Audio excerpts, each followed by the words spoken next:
But in the midfield were vacant for a lot of the game. They just weren't there. But Hatate managed to pull through, and his goal was world class. I think his presence and him being on that park is far more vital and more positive for us than any small wee negative parts of his play. The winning goal comes from Real Hatate, and it's just a thing of beauty. I know you want to say a bit about Hatate. You've come to some conclusions today, is that right?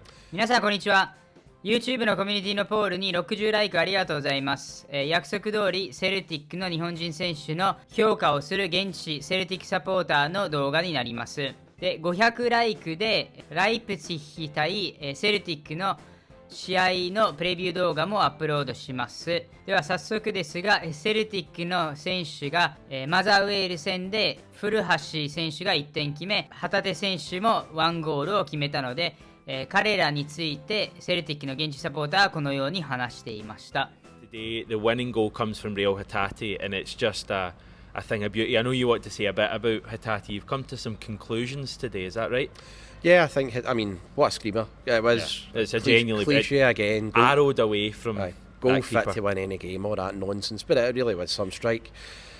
And I think with Hatate, I've accepted that around about me, when Hatate will try some of his Hollywood passes and they don't come off. There was one we saw in the second half at 2-1. He could have just slipped in a badder, but he tried to launch it to the back post. I think Liam Kelly claimed it. Yeah. Hatate's always going to be a player where he will lose possession. There'll be some lapses in concentration, but I think his presence and him being on that park is far more vital and more positive for us than any small wee negative parts of his play. Yeah. He had one pass in the first half, left foot over to Jota on the left wing, and it was just... I love watching him. Today wasn't his best game, but I love watching him. I think the 5 minutes or so that I did get a signal at Celtic Park, I looked and it was you, and you just said Real Hatate, man, and it must have been after that pass. And with Hatate, what you get is you get so much energy, and the pressing that he brings to that Celtic, it's the midfield as well. But a far better team with Real Hatate, and I was delighted that he didn't get hauled off at 60 minutes. Now, a lot of that is down to the fact that we couldn't afford to do that because it was such a tense game, Hamish, and we needed the 3 points. Yeah. But Real Hatate getting the majority of that game is just so vital for us, and it's not just a case of a lot of people saying he tires after 60 minutes. You know, with Hatate now, he can last, he's got the legs for it, and he was a crucial player for us today. Yeah, I mean, he won the club's man of the match. I would probably tend to agree with that, given that, you know, he scored the goal that won us the game. It was just a brilliant strike, and it came at a stage when we hadn't really created a great amount of clear-cut opportunities, and it was just a fantastic strike. You know, what is he, 25-30 yards out, as I say, it kind of curved into the net, outside to in, and it just, I felt like that's what we needed today. Maybe if he hadn't scored that, we would have found a way to win the game late on, but I just got the impression today that we needed that bit of brilliance or a bit of luck to get us there, and thankfully it was a bit of brilliance. I want to see more of that for Hatate as well. He's capable. We saw it against Rangers last season, we saw it against Hearts as well. He's capable of hitting digs like that, and I want to see more of it too. In the game, and one big shout out that I want to give is to Real Hatate, who I thought had a really good game today. I thought in the midfield were vacant for a lot of the game. They just weren't there. But Hatate managed to pull through, and his goal was world class. Fantastic. Again, there's a couple of, you know, he hit the post with a chance, obviously, in the first half that we spoke about. You know, he does so well, Hatate, and I think he kept the midfield alive because... So Hatate stood tall in the midfield for today. He got that goal. He made it the winning goal as well. It was important that he stepped up in that moment, and he did. You know, he was a little bit... I think he had to come off because did he get booked? I think he got a yellow card, didn't he?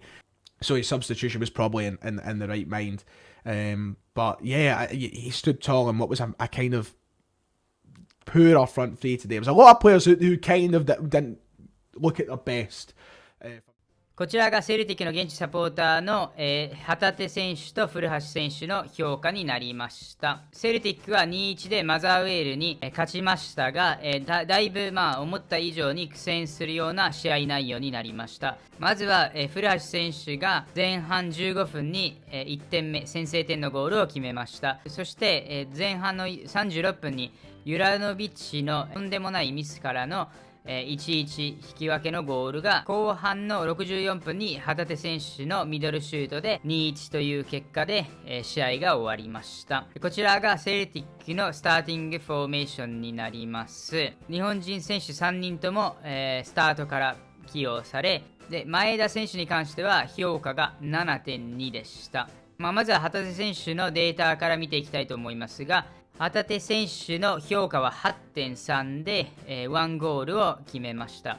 で、データに関しては全シュート3のターゲット内シュート2本、ターゲット外シュート1本、ヒットウッドワークが1本。パス成功に関しては56の44で 79% のパス成功率でした。ロングパス数も10の5で、50% の成功率でした。タッチ数は74回、ボールに触れていて、ヒートマップを見れば、すぐわかるんですけど、ピッチ上の至るところでボールを、触っていました。非ファールが1、ファール1、ボールロストが1でクリアが3回ありました。で、こちらが古橋選手のデータであり、評価は 6.6 で、チーム内でもちょっと低い方だったんですけど、あまり目立つような試合ではなかったです。でもそういった中でも1ゴールを、決めました。で、全シュートが3に、ターゲット内シュート1、ターゲット外シュート2、チャンス失敗が2回あって、オフサイド1、パス成功は10の7で 70%、タッチ数が16、ファール1、ドリブル突破1というようなデータを残しています。で、こちらが今の順位表になるんですが、まだセルティックは首位をキープしています。